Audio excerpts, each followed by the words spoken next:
Good afternoon, everyone. I'm Chief Pamela A. Smith, the Chief of Police for the Metropolitan Police Department here in Washington, D.C. I'm joined today by D.C. Chief Fire John Donnelly, Fire Marshal Edwin Kaufman, and Captain Jeffrey Wade of MPD's Homicide Branch. We are here to provide an update on the fatal fire that occurred Sunday morning in the 3400 block of 23rd Street Southeast. Let me start off by first extending my sincere condolences to the family, to the friends, and also to the community due to this tragic incident.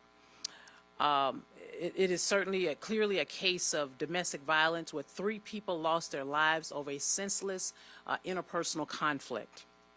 We want the community to know that the suspect responsible for this offense is in custody.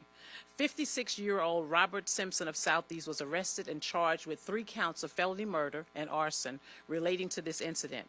We believe Simpson is the sole suspect responsible for this horrific casualty. I'm now going to turn this over to Captain Jeffrey Wade with our Homicide Branch, who will walk you through the investigation. Upon completion of Captain Wade's explanation of what happened, I will turn it over to Fire Chief Donnelly, who will also give an explanation on how his team responded and supported us in this event. Thank you.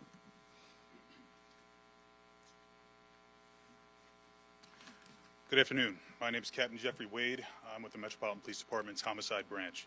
I'm going to be discussing a brief timeline of the events that surrounded this incident that we're speaking of today. On Saturday evening at about 7:05 p.m., 70 officers responded to the report of a destruction of property at 3486 22nd Street Southeast. Upon arrival, officers learned of a window that had been broken at the residence. The suspect was not on scene at that time. MPD took a police report for destruction of property. About 2 hours later, just after 9 p.m., DC Fire responded back to the same location for the report of a fire in the rear of the house. DC Fire arrived on scene and observed an extinguished fire that was set in a trash can. Firefighters then notified the DC Fire Investigation Unit to respond to the scene. The investigation revealed that the fire appeared to be intentionally set, and it was discovered that Robert Simpson was the person who had lit this fire. Several hours later, at about 3:40 a.m., MPD responded back to the same location in reference to a 911 call for a domestic assault. When officers arrived, there was no suspect on the scene. The victim reported that an assault had occurred earlier that day. The victim showed no signs of injury, nor did she require any medical treatment. The victim identified the suspect in that case as Robert Simpson. Officers remained on the scene for over an hour, canvassing the area in an attempt to locate Simpson. This information was relayed to patrol officers working the scene and around the area. At about 5:29 a.m., MPD and DC Fire and EMS responded to 3486 23rd Street, again for the report of a structure fire. After the fire was extinguished, 3 victims were discovered inside. An adult male and an adult female were pronounced dead on the scene. The 3rd victim, an elderly female, was transported to an area hospital where she passed away earlier this morning. When our members arrived on scene, based on the information that was known to us at that point, a lookout was then rebroadcast for Robert Simpson. A short time later, MPD officers stopped Mr. Simpson in the 1500 block of Mississippi Avenue Southeast. Mr. Simpson was subsequently arrested for the arson offense that occurred the night prior at 9 p.m. Detectives continued to investigate these crimes throughout the day. It was determined that there was sufficient probable cause to charge Mr. Simpson at that point with 3 counts of murder in relation to these deaths. At this point, the investigation is still ongoing. We know that the suspect and the victims all knew each other. We believe that at one point Simpson resided at this location with all of the other victims. We believe that Simpson and the 34-year-old female decedent were involved in a previous romantic relationship. We continue to work with our partners at DC Fire and EMS, the Bureau of Alcohol, Tobacco, and Firearms, and the United States Attorney's Office to determine if further charges will be filed against Simpson. Thank you. I'm going to now turn it over to Chief Donnelly of DC Fire. Hi, I'm Chief John Donnelly, DC Fire and EMS. I talked to family members this morning at the scene when we returned to the scene to talk about fire safety in the community. And it's truly a devastating event. It's emotional, and it's not very often that we have events like this. I'd like to run you through a little bit of the response yesterday real quick. Units were dispatched. It looks like a 1-minute call processing time from the OUC, which is very quick. They were dispatched at 5:30. OUC got the call at 5:31 for us. At 5:32, our units were dispatched, and at 5:35, they were on the scene.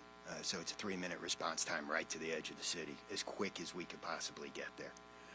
When they arrived on the scene, they found a first floor fire, well involved, with fire showing from 2 windows and the front door, and a report from neighbors of people trapped in the house. They also had been informed by the OUC that people were trapped in the house. They immediately went through the front door with their hose lines to put the fire out, while another crew accessed the second floor rear window, located a victim inside, and brought them out over the ladder.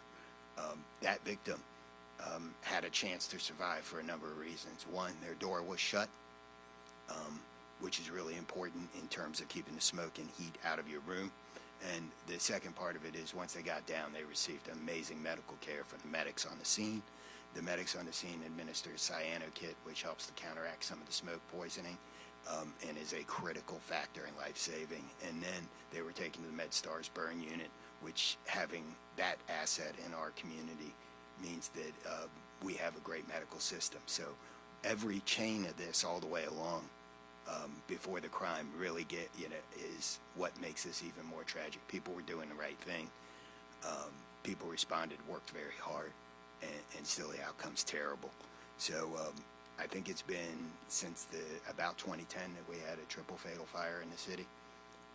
So these are rare occurrences, and it's something we're going to continue to work on in making people's homes safe. Chief? Thank you, Chief Donnelly, and thank you, Captain Wade. We will now open up the press conference for any questions you may have. Yes, sir. Captain Wade. Yes. So the victims range in age from 34 to 85. The eldest victim was 85. The first male victim was identified as Robert McKinnon. The elderly female victim was identified as Margaret McKinnon. And the third female decedent was identified as, I apologize, Miss Cunningham. She is 34 years old. Jessica Cunningham. My apologies.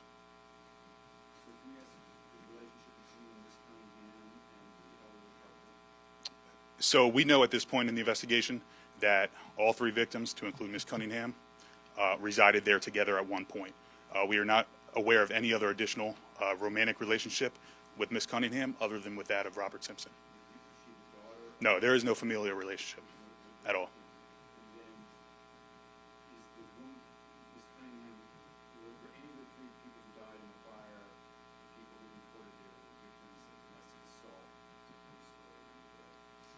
Yes.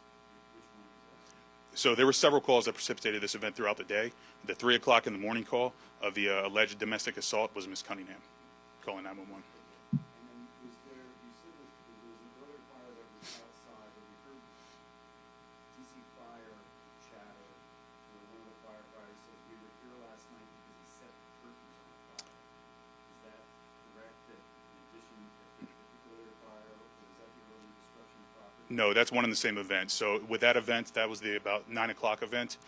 A trash can receptacle was set on fire that had extinguished prior to DC Fire's arrival. When they investigated this crime, they observed that a roll-up shade on the window appeared to have been intentionally set on fire as well. That self-extinguished prior to arrival.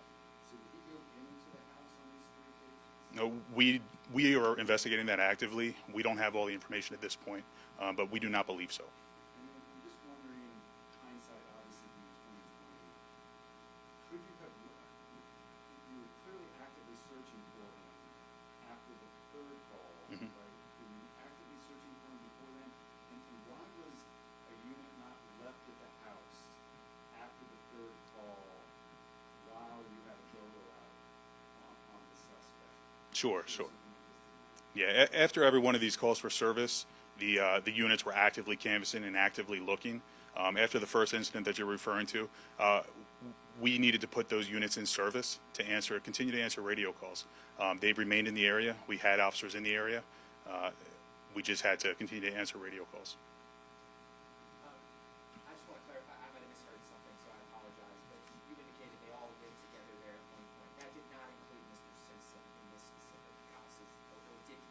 So what we want to say is the information we're getting is very preliminary. We do have information that at some point, Mr. Simpson, as well as the 3 victims, all lived together in that home. Do you know up until how recent? We don't know. And then, do you have any idea how this fatal, the 5:30 fire started?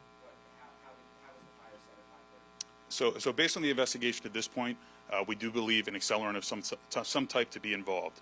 That is under investigation. There will be additional testing to determine that information. Neighbors are saying something was thrown into the house. That is a possibility. We cannot say for sure at this point in the investigation, but that is part of the investigation. That's definitely a possibility.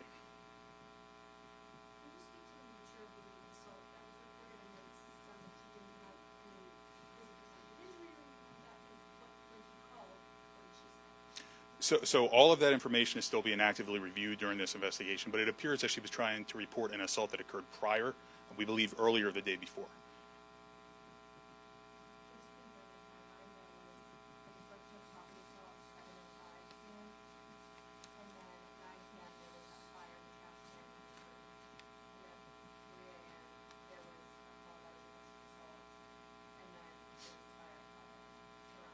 Yeah, those are roughly correct times.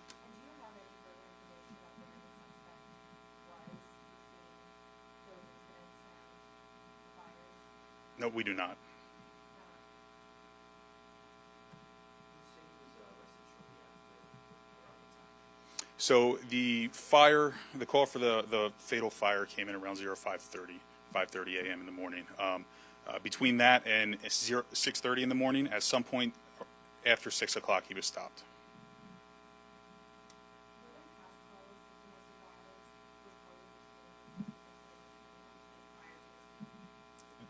There have been past calls prior to this, and calls for service at this location as well as other locations. I don't have all the numbers exactly on hand, but we are aware of previous calls going back a significant period of time. I know that a call occurred last year at some point between the 2 parties, the suspect and Ms. Cunningham. So, Chief, could we hear from you on this decision? I mean, I get it's Monday morning quarterbacking, but it really seems like, you've had 3 calls to the same, it's escalating over the hours, you're actively looking for this suspect. It sounds like had you had the manpower, you might have left somebody there, but I wouldn't say, I wouldn't, let me ask you, why was the decision made not to leave a patrol car or somebody there, looking out for that house while you were searching for the suspect who had come back to that house numerous times? And what I will say, and first, thank you for the question, Mark. And I think what I will say about that is that, we have to make decisions with respect to when citizens call. In this particular case, when we go back to the phone call that was made with respect to the domestic violence issue or incident, it's our understanding preliminarily that the call was made with respect to an incident that had occurred, not that day, but previous days before. And then when the incident happened, when we responded at 3 o'clock in the morning, the officers were canvassing. It's my understanding that based on what we know today, at this point, is that the officers remained in that area for well over an hour.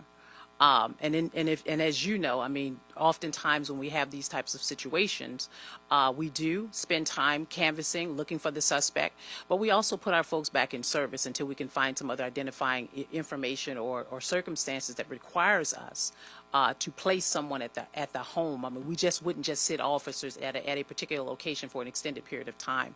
I think the investigation that was conducted with respect to knowing who he was, getting out there right after the fire, the last fire at 5:30 that morning occurred.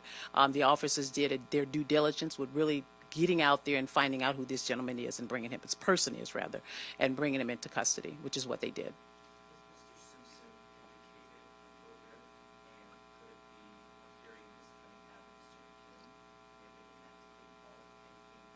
So that is still a part of the investigation. As you know, at this point, we would not be able to reveal that until we can gather some more information, witness account, family account of, as you know, all of the occupants of that home at this point are deceased. And so we're really going to have to rely on a lot of family relationships and conversations and information from the general public.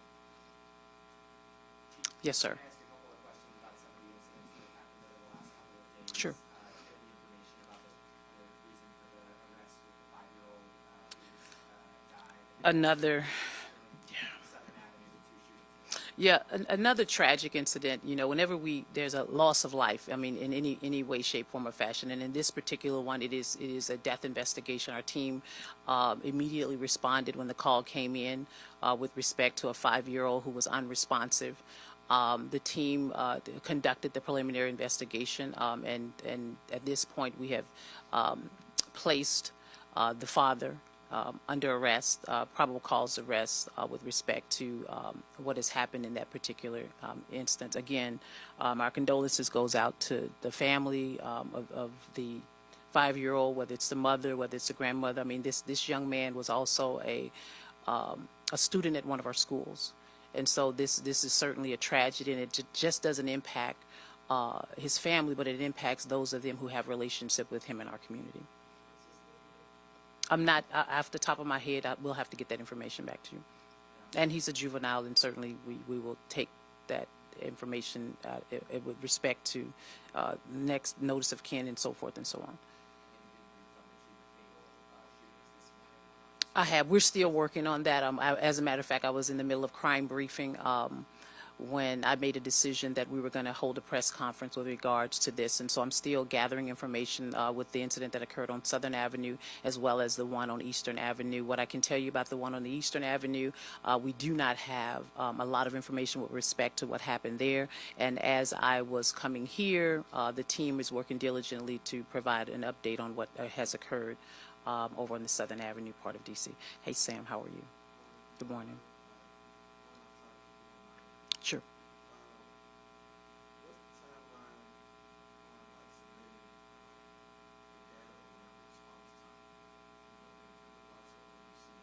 So you would have to, and certainly appreciate the off-topic conversation, but with regards to response for how OUC operates its policy, you would probably have to reach out to Heather McGaffin.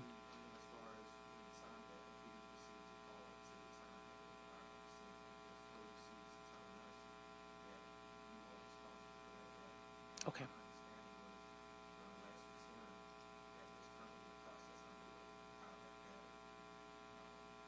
So I am not familiar with the process that's underway for collecting the data, but what I can do, Sam, is provide a response back to you. Let me look into it. I think that's the fairest way for me to say that, since it is an off-topic conversation, question, and I'm not prepared to answer it at this moment. Yes, sir. Thank you. Any other questions? Okay. Thank you, everyone.